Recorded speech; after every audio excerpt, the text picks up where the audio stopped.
Esferas da Vida. Apoio Cultural. Porta Joia Lingerie. Sempre com o melhor atendimento e os melhores preços. Instituto Eurípides. Escola Espírita de Araraquara. Que doçura. Prazer em pedaços. Você já ouviu falar sobre a Revista Espírita, periódico mensal que Kardec lançou em 1858?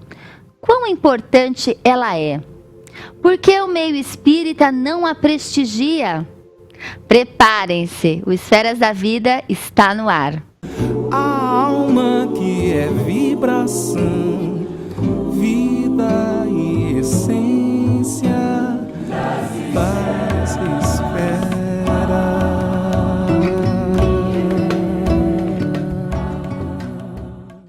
Transmitido pela TV Cultura Paulista, pela Rede Amigo Espírita e pela TV Mundo Maior, um olhar sobre a doutrina espírita começa agora.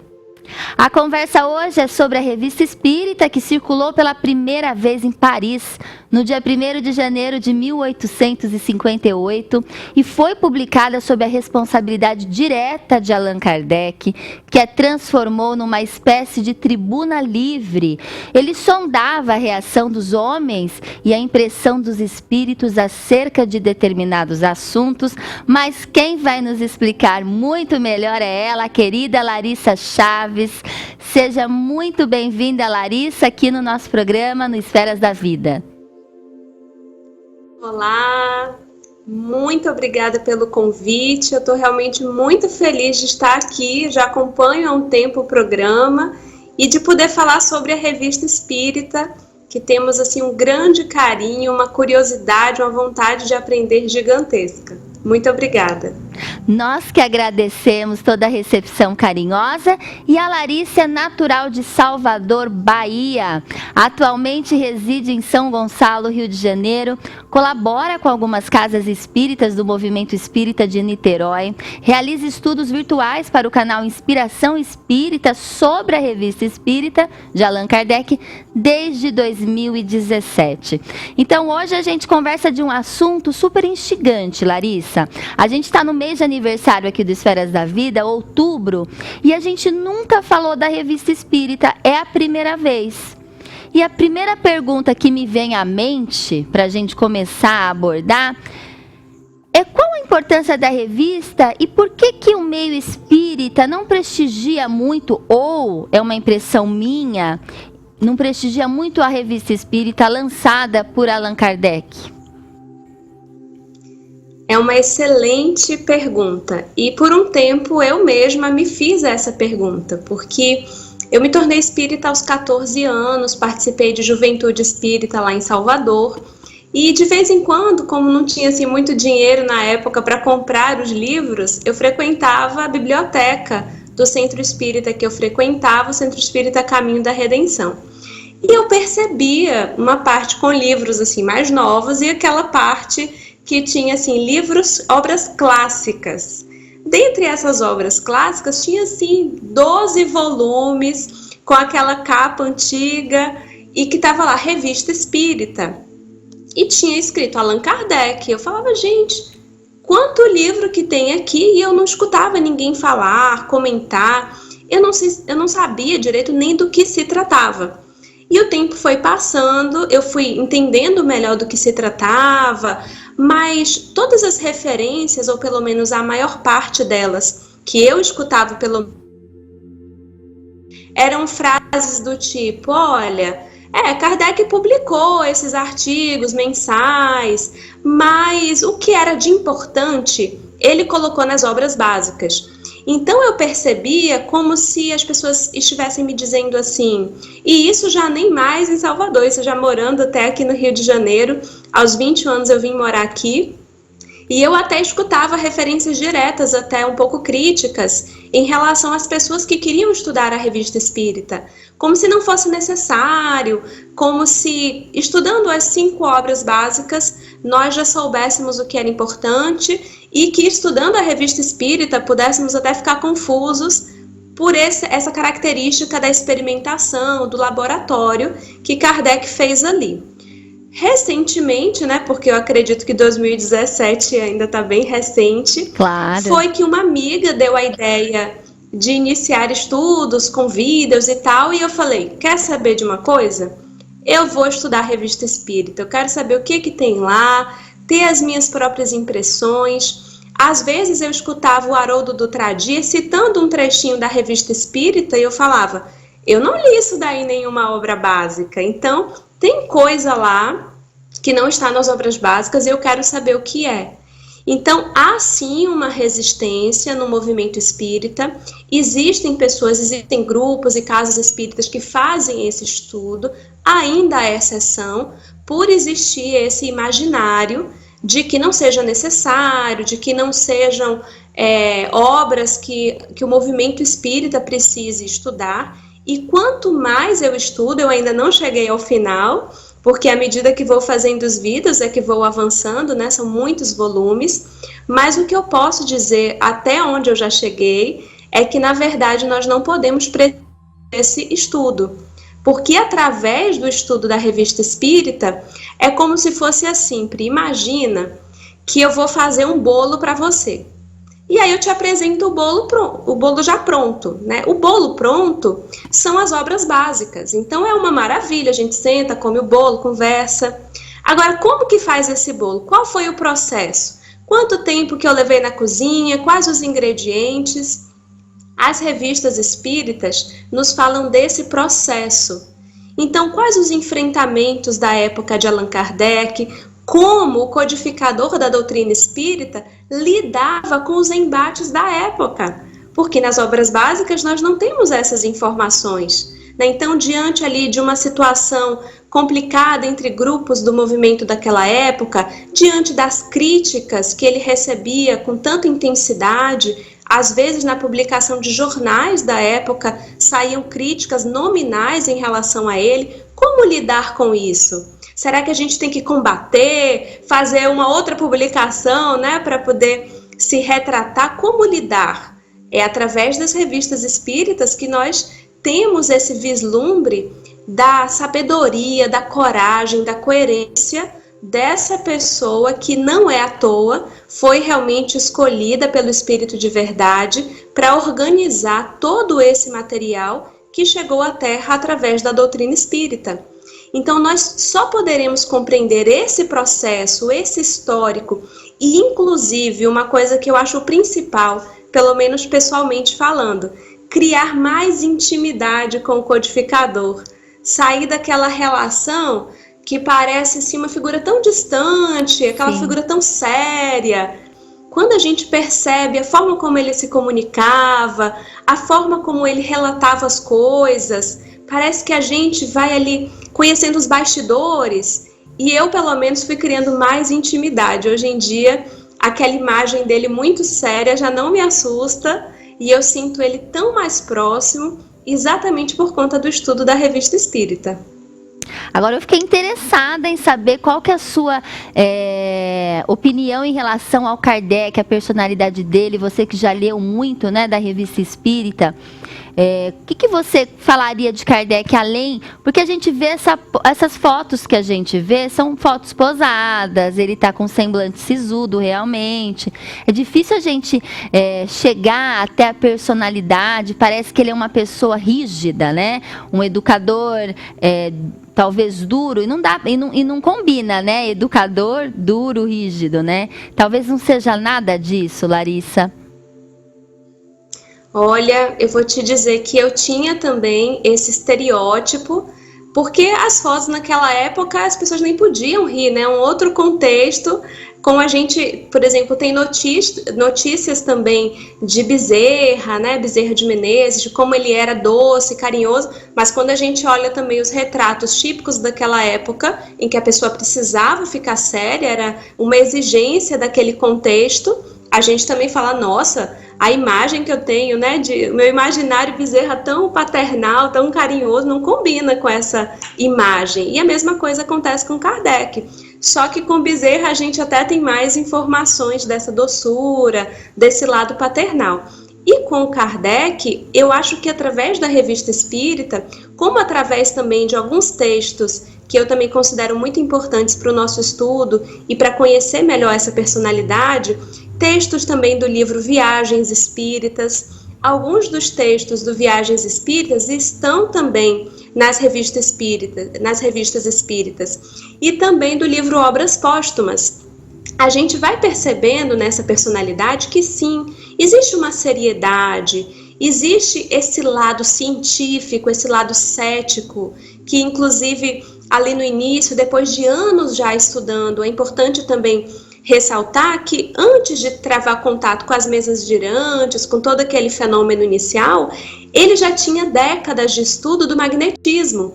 Então, esse interesse, digamos que vai inclusive dar o tom da revista espírita, esse interesse psicológico por compreender esses fenômenos além da matéria, qual que é a natureza real do homem para além da matéria, ele já tinha uma dedicação nesse campo, tirando as outras encarnações, mas só nessa mesmo, como professor Rivaio, ele já tinha décadas estudando toda essa questão do magnetismo a fundo. E então, quando ele trava contato, é como se ele dissesse assim, olha, um campo novo se abre. E ele resiste, aquela resistência inicial, um convida, o outro convida, e ele, eu não vou, esse negócio aí, o pessoal só quer brincadeira, não é coisa séria.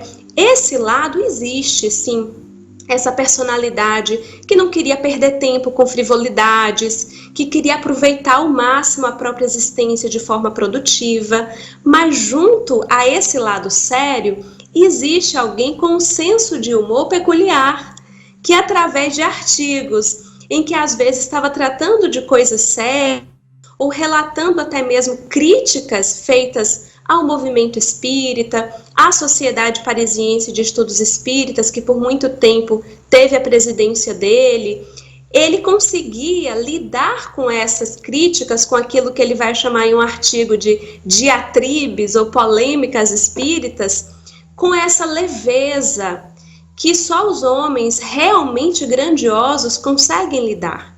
Porque eu não sei você, Bri, mas eu pelo menos ainda estou distante dessa realidade, né? Quando a gente enfrenta ali uma crítica destrutiva, aquela pessoa que ofende sem nem conhecer a gente, hoje em dia com o fenômeno da internet temos os haters e todas essas questões com as fake news, isso acontecia naquela época de uma outra forma. Não era na internet, nas redes sociais, mas eram nos jornais, nos periódicos da época.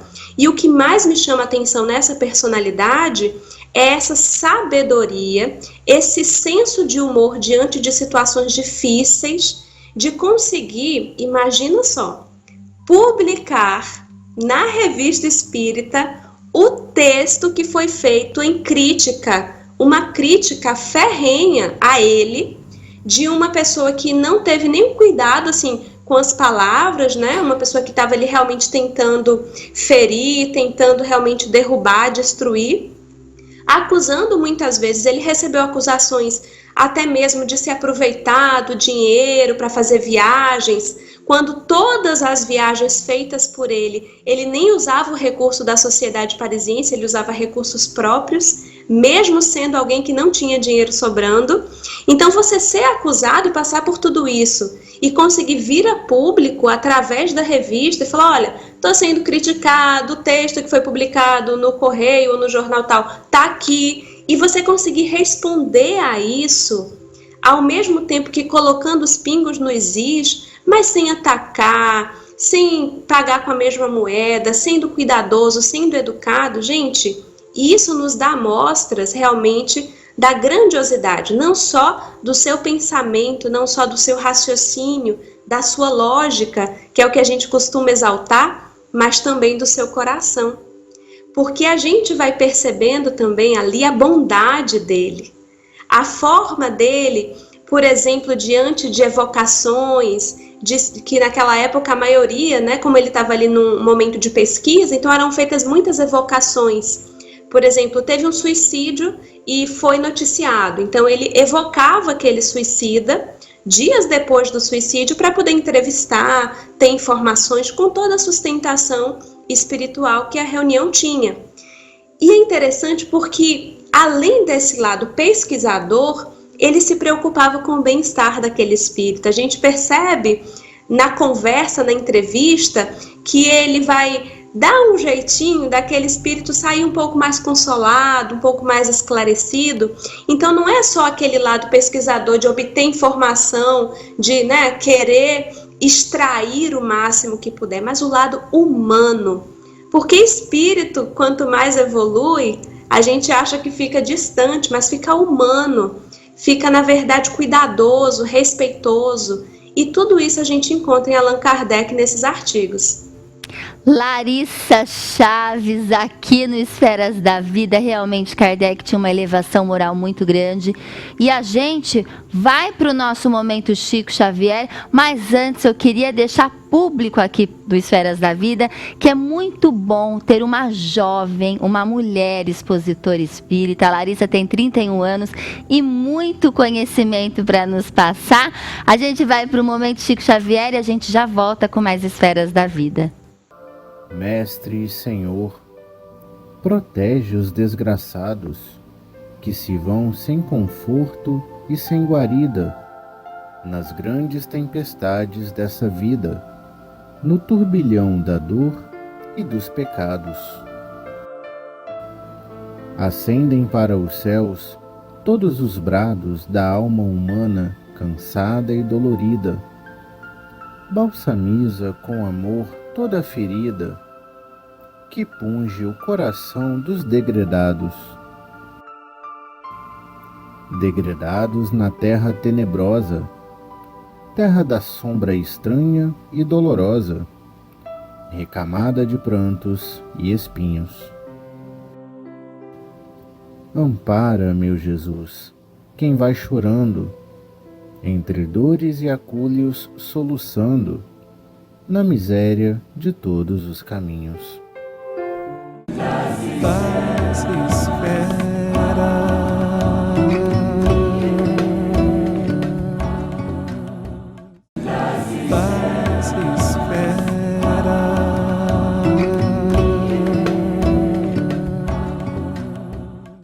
De volta ao Esferas da Vida, hoje a conversa é sobre a Revista Espírita. Recebemos Larissa Chaves, estudiosa, lá do Rio de Janeiro, mas a gente também vai falar de uma dica super importante da Editora Clarim.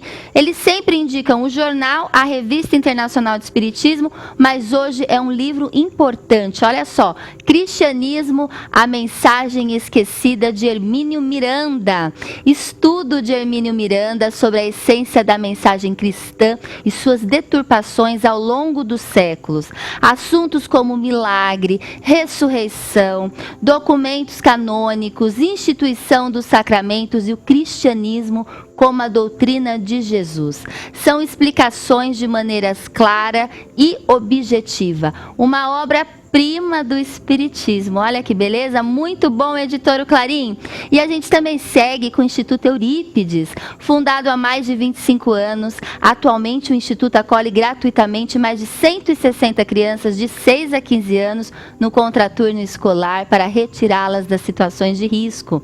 E hoje a gente vai conhecer a mãe do Wellington e também do Ulisses, que é a Tamires Simões Gregório de Albuquerque. Tamires, seja muito bem-vinda aqui no Esferas da Vida. Olá, eu sou a Tamires Simões Gregório, sou mãe do Wellington e o Ulisses. Eles participam aqui do grupo Eurípides.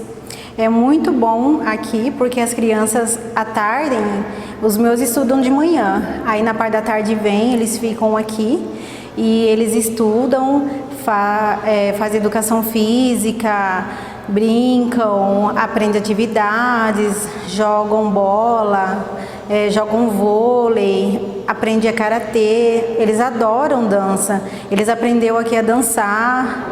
E aqui pra gente é muito bom porque a gente trabalha e eles ficam aqui à tarde ou no período da manhã, porque pelo menos a gente tem onde deixar e os nossos filhos estão tranquilos, né? Porque a gente confia muito aqui, eu confio muito aqui no Eurípides. E eles ajudam bastante a gente, eles amam as crianças, a gente vê que eles amam as crianças de coração, sempre estão se preocupando com as crianças, sempre ligando pra gente, falando coisas das crianças. E as crianças amam aqui, amam mesmo. Eles estão sentindo muita falta por estar em casa, eles não estão mais aqui, eles sentem muita falta da escola, muita falta daqui por causa dessa pandemia, e eles não veem a hora de voltar. Muito bom, Tamires, é muito bom saber o tanto que o Instituto Eurípides ajuda a sua família e várias crianças. O Instituto oferece alimentação, oficinas de meditação, esportes em quadra coberta, música, dança, artes plásticas e muito mais. E você, eu, todos nós podemos ajudar o Instituto Eurípides por meio desse link que você está lendo aí na sua tela, institutoeuripides.colabore.org. Então aproveite, doe, a gente sempre tem algum, 10, 20, 30 reais por mês que a gente pode fazer a nossa campanha aí de doação, que a gente pode de alguma forma ajudar ONGs e projetos de causas muito nobres. Combinado? E a gente volta com a nossa entrevistada Larissa Chaves, e a conversa é muito relevante, é muito importante. A gente nunca falou da Revista Espírita aqui no Esferas da Vida, é a primeira vez. Eu estou aqui, Larissa, com um exemplar de um livro, que é de 1858, tem as 12 revistas do primeiro ano da Revista Espírita. Vou mostrar aqui para os nossos telespectadores. E eu achei interessante, Larissa, que está escrito Revista Espírita, Jornal de Estudos Psicológicos. E para você que está em casa saber, Kardec lançou a Revista Espírita logo depois que ele lançou o Livro dos Espíritos. Ele sentiu essa necessidade. Então, se Kardec sentiu essa necessidade de fazer uma tribuna aberta mensal, alguma coisa tinha, não é, Larissa? Que necessidade era essa de conversar? Ele recebia muitas cartas, como que era isso? Exatamente. Então, um primeiro ponto é esse, Em abril, 18 de abril de 1857, nós temos ali o marco da primeira edição de O Livro dos Espíritos. Sabendo que essa que nós utilizamos hoje já não é a primeira, ele depois vai ampliar, inclusive vai noticiar na Revista Espírita.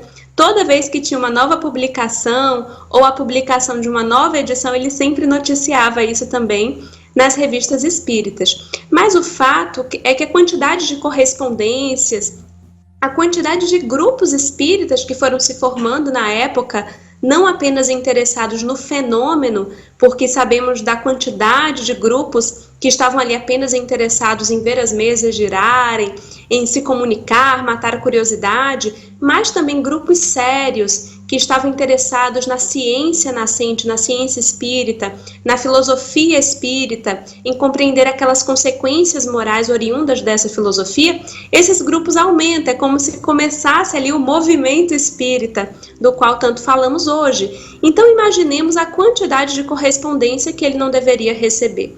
No filme recente também que foi publicado, que nós assistimos, acredito que muitos aqui assistiram, a gente percebe, de vez em quando a Amélie chegava ali na mesa dele com um catatal de correspondências. Então ele começa a perceber, para eu responder uma a uma, vai ficar difícil, e com certeza deviam existir dúvidas, coisas que às vezes um mandava e ele dizia, nossa, como eu queria compartilhar com os outros essa notícia, essa mensagem que chegou naquele grupo, ou como eu gostaria de dirimir essa dúvida já para todo mundo, porque dúvidas muito parecidas. E eu trouxe aqui para compartilhar com vocês uma informação interessante, também pouco comentada. Aqui no livro Obras Póstumas, nós temos notícias do dia 15 de novembro de 1857, na casa do Senhor Dufault, uma comunicação através da médium Hermance Dufault, em que Kardec faz a seguinte pergunta: tenho a intenção de publicar um jornal espírita. Julgais que conseguirei e me aconselhais a fazê-lo? A pessoa a quem me dirigir, o Sr. Tidman, não parece resolvida a me prestar o seu concurso pecuniário. E aqui na comunicação, o que a gente percebe? Ele já havia feito ali uma pesquisa, ele sabia que na América já existiam periódicos, jornais ou revistas dedicados a essas questões espiritualistas ou espíritas, porque existiam os dois enfoques, né, o enfoque mais generalista e o enfoque específico do espiritismo nascente, e ele fala, nossa, como que aqui na Europa nós não temos? Se já existem tantos jornais, tantos periódicos sérios dedicados a essas notícias dos fenômenos, dos avanços, porque a visão de Kardec não era de ser uma revista ou um periódico simplesmente com notícias corriqueiras. Ele vai ter nessa orientação aqui o norte do que ele deveria fazer, porque no objetivo dele inicial era fazer ali uma revista científica daquela época. Como nós temos os periódicos científicos de hoje, por isso que ele também vai trazer esse nome Jornal de Estudos Psicológicos, por ter esse cunho científico e a periodicidade mensal.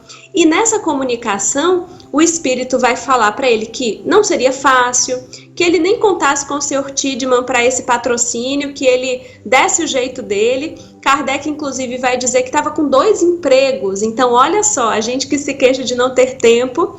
Kardec falou, olha, eu estou com 2 empregos, eu estou até pensando de sair de um emprego para conseguir ter mais tempo. E o espírito vai dizer assim, olha, tempo você vai ter que achar, não sai de emprego nenhum não. Então, ele continua sem tempo, sem patrocínio. E aí, no final, ele vai colocar, depois dessa comunicação, em que o espírito, inclusive, vai dizer para ele que ele precisaria aliar nessa revista, nesse periódico, tanto a seriedade e a profundidade da ciência espírita, quanto também algum material que fosse atraente para o vulgo, para as pessoas que não tinham condições de apreciar. Então, o espírito vai orientá-lo a unir o agradável, aquilo que atrai a massa, as pessoas que talvez não quisessem aprofundar o estudo, mas tivessem um interesse nessas questões. Então, ele deveria aliar a profundidade a também aqueles conhecimentos, aquelas mensagens morais, aqueles conhecimentos que atraíssem ao grande público. E a gente vai perceber que ele vai conseguir seguir essa orientação perfeitamente, porque na revista nós teremos comunicações, orientações, mensagens recebidas na Sociedade Parisiense de Estudos Espíritas, muitas mensagens do Evangelho segundo o Espiritismo estão publicadas em artigos e existem algumas que não foram publicadas lá e que nós encontramos na Revista Espírita, parábolas, histórias de situações acontecidas naquela época, relatos das viagens e dos banquetes oferecidos, por exemplo, em Lyon. E aqui a gente percebe na nota Kardec nos dizendo que não conseguiu patrocínio e que por conta própria apressou-se no início de janeiro a redigir o primeiro número, sem ter nenhum assinante, sem ter nenhum recurso. É aquela história da fé, né? A gente coloca o pé e confia que o chão vai aparecer. E ele diz que não se arrependeu, porque dali em diante o interesse do público, o interesse dos grupos, a correspondência de pessoas tratando e contando situações que haviam lido aquela revista, contribuindo ainda mais. E então, a partir dali, foram publicações ininterruptas. E é importante dizer uma coisa, Pri. O último ano, né, o ano de 1869, e a gente sabe que a desencarnação de Kardec foi nesse ano, foi em 31 de março de 1869. Quando ele desencarna no final de março, a publicação da Revista Espírita de abril, ou seja, do mês que começaria, já estava pronta para ser publicada. Olha. Então, eu até me arrepio, assim, só de falar disso, porque a seriedade, a dedicação, né, tendo que trabalhar, tendo que dar conta das questões materiais, porque em nenhum momento ele teve esse alívio de, não, olha, a gente vai aqui, você vai ganhar um prêmio, vai ficar livre, só para você se dedicar.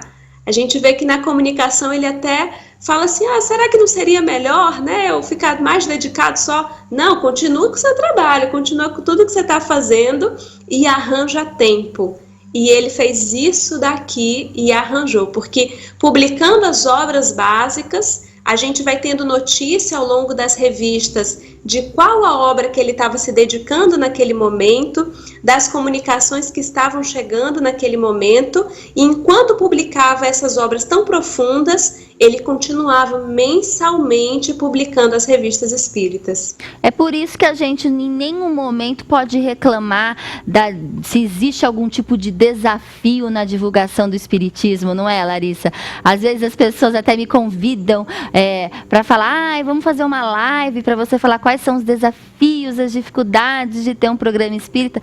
A gente não pode nem reclamar, porque Kardec, né, sem dinheiro, nessa dificuldade toda, e hoje a gente tem tantas facilidades, não é? Para divulgação dessa doutrina consoladora. Eu acho que a gente tem uma consciência muito bacana, né? A gente poderia até fazer muito mais, obviamente, pelos recursos que a gente tem, tecnológicos, e Kardec era um grande comunicador social. Eu vendo um pouco aqui da Revista Espírita, a questão dele querer, de alguma forma, fazer uma tribuna aberta, ele queria fazer uma rede social na época, que todo mundo participasse, ele recebia e ele respondia para todos. Isso para a época é muito grande, ele era muito estrategista, ele, de fato, ele conseguia, de alguma forma, uma abrangência, um alcance muito maior com a revista e com o jornal, não é isso? Com certeza. E o final dessa frase que você citou é uma das passagens que está, inclusive, na introdução de 1858 e que é uma das minhas passagens preferidas, porque ele vai dizer assim: uma tribuna livre, onde discutiremos, ou seja, a gente pode divergir, você fala o seu ponto de vista, eu falo o que é que os espíritos já me disseram, o que é que eu sei sobre isso, mas não disputaremos. Olha. E esse é um ponto tão atual, porque a gente tem mais disputado do que discutido. Porque quando a gente discute, e é isso que ele fazia aqui, quando ele apresentava pontos divergentes, as dúvidas que as pessoas tinham, ele apresentava ali na revista, nessa tribuna livre, em nenhum momento ele perdia o respeito, em nenhum momento o objetivo dele era derrubar a fala do outro ou atingir pessoalmente a outra pessoa. E o que nós observamos como um ponto assim bem complicado nas conversas ou nas discussões de hoje é que às vezes a gente não está nem prestando atenção no que a outra pessoa está dizendo. A pessoa está falando e na nossa cabeça a gente já está pensando o nosso próximo argumento, ou tentando fisgar ali um ponto do discurso do outro para derrubar, para atacar, para disputar. Olha. Então ele fala dessa tribuna livre, mas ele fala não disputaremos. Da mesma forma que num artigo chamado Polêmica Espírita, um artigo que eu gosto muito, ele não gastava assim muito tempo, não são muitos artigos em que ele vai falar sobre esses ataques. Praticamente a cada ano, no máximo, vai ter um artigo ou dois no máximo, especificamente sobre isso. Exatamente pela forma como ele agia e que ele explica no artigo Polêmica Espírita. Porque ele dirá que existem tipos diferentes de polêmicas. Quando é uma polêmica que o único objetivo é atacar, é ferir, o que hoje a gente falaria desses haters, dessas pessoas que nem usam foto, que fazem ali um perfil fake, que não sabe nem do que se trata e quer simplesmente atacar, então ele diz, não vale a pena responder. Por quê? Porque para responder, cada vez que a gente se dispõe a responder uma crítica, uma polêmica, uma dúvida, a gente despende energia para aquilo. E a gente sabe que a quantidade de energia que a gente tem não se renova o tempo inteiro. Você precisa de momentos de renovação do nosso fluido vital, da nossa vitalidade. Então ele nos diz, olha, eu tenho tanta coisa para fazer, eu tenho tantas tarefas, tantos objetivos importantes, que eu preciso escolher para o que eu vou destinar a minha energia, o meu trabalho, o meu empenho, o meu tempo. Então ele fala que existe a necessidade de selecionar que tipo de polêmica eu vou gastar energia para responder. E qual que é a polêmica que ele utilizava energia para responder? Quando era fruto de alguém que realmente tinha uma dúvida, que realmente chegou a se dedicar, que, ó, tipo assim, eu li, eu estudei e realmente não, aquilo não está fazendo sentido para mim, eu queria compreender melhor esse ponto, eu queria que você se posicionasse sobre aquele outro, e aí ele diz, em relação a esse tipo de polêmica, Mesmo que a pessoa discorde, mesmo que ela tenha aquele raciocínio ali, né, aquele sofisma e tal, eu incansavelmente me dedicarei a responder, dirimir dúvidas, explicar.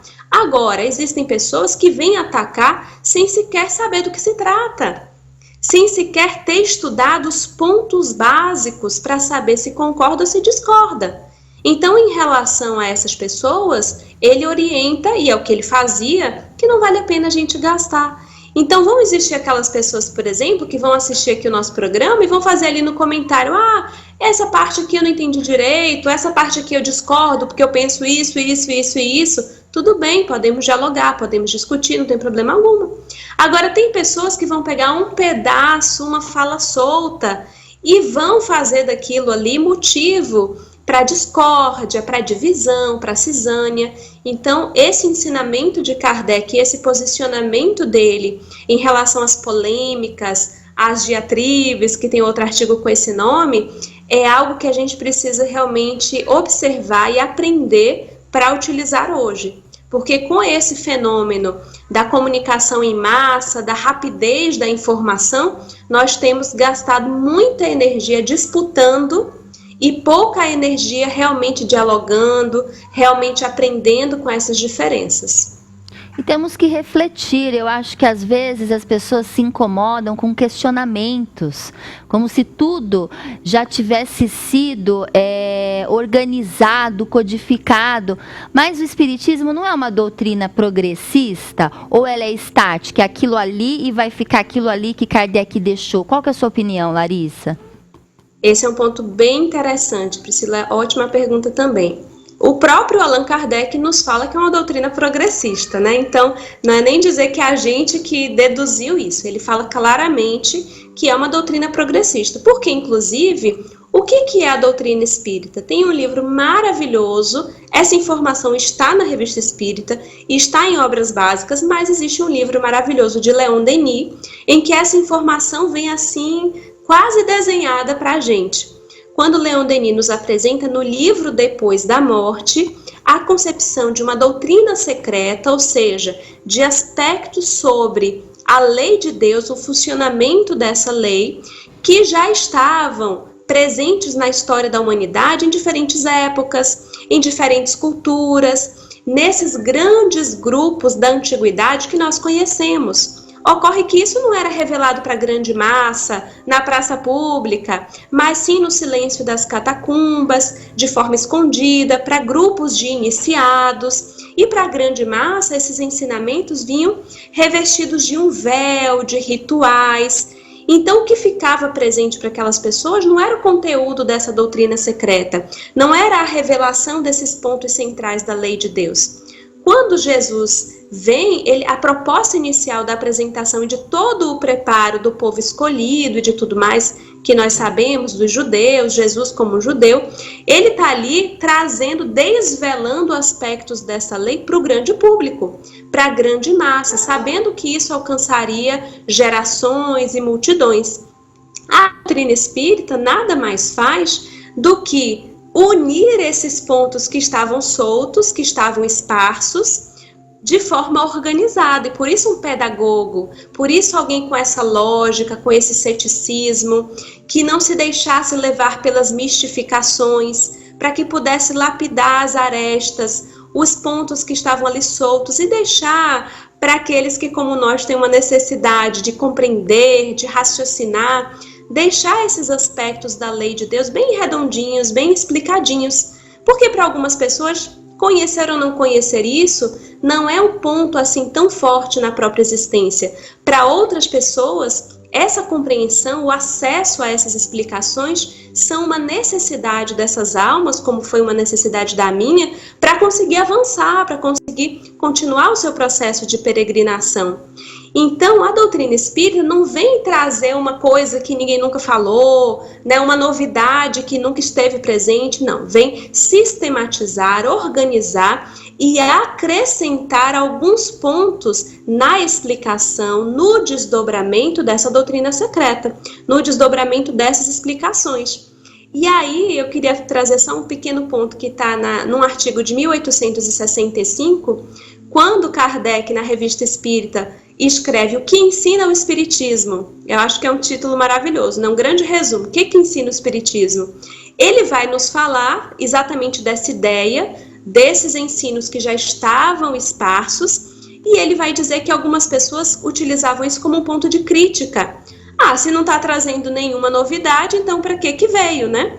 E ele vai dizer assim, olha, será que organizar tudo isso já não seria uma grande tarefa, já não seria um grande objetivo? E depois que ele apresenta ponto a ponto esses aspectos centrais, esses princípios essenciais da doutrina espírita, ele dirá algo que eu acho lindo, porque ele vai dizer assim, que apesar de todas essas informações, de todas essas revelações, o objetivo essencial do Espiritismo é a regeneração moral da humanidade. Gente, olha que coisa linda. Que coisa linda! Além disso tudo, é a regeneração moral da humanidade. Muito bom, Larissa. A gente tem que ir para um brevíssimo intervalo e a gente já volta com mais Esferas da Vida. Paz espera. Paz espera.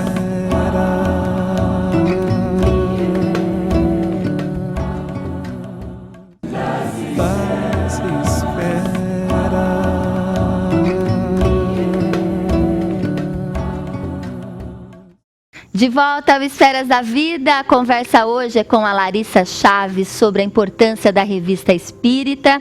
E agora, Larissa, no nosso último bloco, eu queria que você contasse um pouco pra gente, já que você estuda tanto a revista, e eu só de ter conhecido esse primeiro ano da revista, eu vi o tanto de informação, de conteúdo relevante, importante, curioso que a revista traz. São várias entrevistas que Kardec faz também com espíritos, né, já desencarnados, de príncipe, de faraó.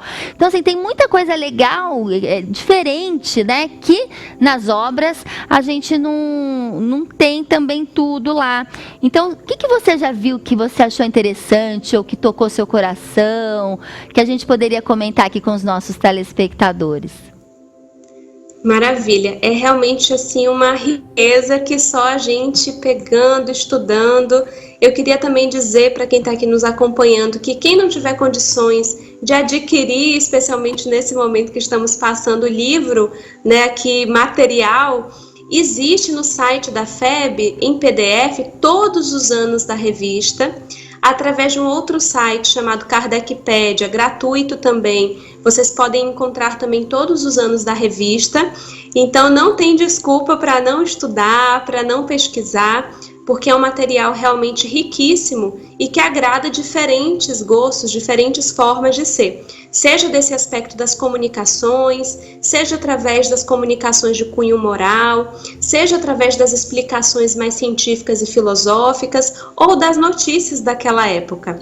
E o que eu queria trazer diz respeito também às minhas características pessoais, né? Porque claro, de tudo isso que eu estudo, o que mais me toca são realmente as reflexões de cunho moral, as associações que depois chegarão lá no livro Evangelho segundo o Espiritismo.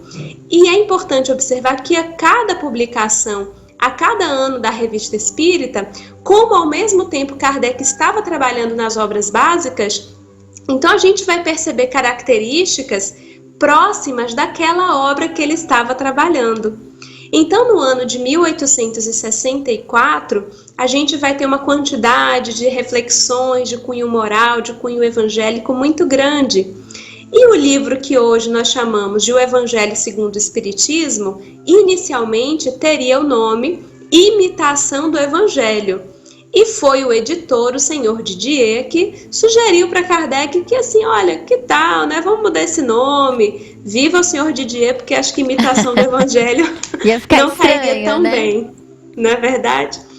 Mas eu queria trazer, já que a gente também está caminhando aqui para o finalzinho da nossa participação, um trechinho que está na revista de 1864, em dezembro, uma comunicação espírita, que foi obtida em maio de 1864, a propósito da imitação do Evangelho, que era o Evangelho segundo o Espiritismo. E a mensagem diz, vou ler só algumas partes, diz assim: acaba de aparecer um novo livro. É uma luz mais brilhante que vem clarear a vossa marcha. Há 18 séculos, por ordem de meu Pai, vim trazer a palavra de Deus aos homens de boa vontade. Essa palavra foi esquecida pela maioria dos homens, e a incredulidade, o materialismo, vieram abafar o bom grão que eu tinha depositado em vossa terra. Hoje, por ordem do Eterno, os bons espíritos, seus mensageiros, vêm a todos os pontos do globo fazer ouvir a trombeta retumbante. Escutai vossas vozes, são destinadas a vos mostrar o caminho que conduz aos pés do Pai Celestial. Sede dóceis aos seus ensinos, os tempos preditos são chegados, todas as profecias serão cumpridas. E quem assina essa mensagem é o Espírito de verdade. Então eu queria deixar para a gente essa reflexão sobre a importância da Revista Espírita e sobre a importância de compreender o processo das coisas. A gente tem mais chances de valorizar algo que a gente compreende o histórico, que a gente compreende o processo. Quando a gente já recebe tudo pronto, a gente parece que foi tão fácil, né, publicar essas obras.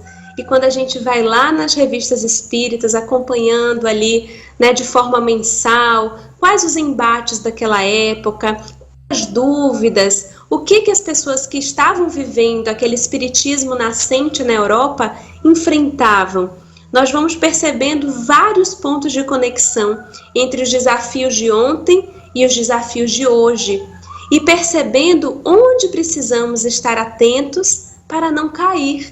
Porque é interessante notar que, apesar do espiritismo ter nascido em berço europeu, foi necessário mudar as rotas, foi necessário repensar o planejamento e transferir a sede, digamos assim, da doutrina espírita, ou pelo menos do movimento, para uma outra localidade.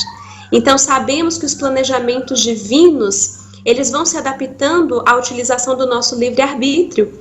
E é importante que nós, que agora estamos aqui reencarnados, acredito que a maioria que está aqui nos acompanhando reencarnados no Brasil, e que estamos abraçando os trabalhos de divulgação junto à doutrina espírita, aprendamos com a história, com os acertos, com os equívocos de ontem, para que saibamos seguir firmes, cumprindo a nossa tarefa, com humildade, com sabedoria, com os mesmos passos tão assertivos do nosso querido professor Rivaio, do nosso querido Allan Kardec. Muitíssimo obrigada pela sua primeira e muitas participações, espero eu, aqui no Esferas da Vida, que seja a primeira de muitas. Muitíssimo obrigada, muito bom. Olha, foi rápido, foi leve, muito bom conhecer da Revista Espírita e parabéns, continue conosco também. Muito obrigada a todos, obrigada Pri, obrigada pelo carinho, pelo convite e também espero que em breve estejamos aqui novamente. O Esferas da Vida fica por aqui, a gente se encontra toda quinta-feira às 10h15 da noite na TV Cultura Paulista, na Rede Amigo Espírita e na TV Mundo Maior.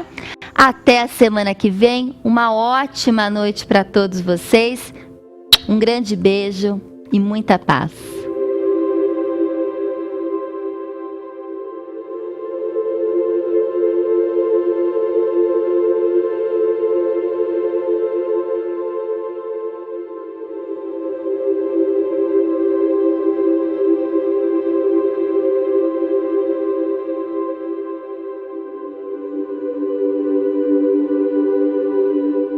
Esferas da Vida, apoio cultural, Porta Joia Lingerie, sempre com o melhor atendimento e os melhores preços. Instituto Eurípides, Escola Espírita de Araraquara, que doçura, prazer em pedaços.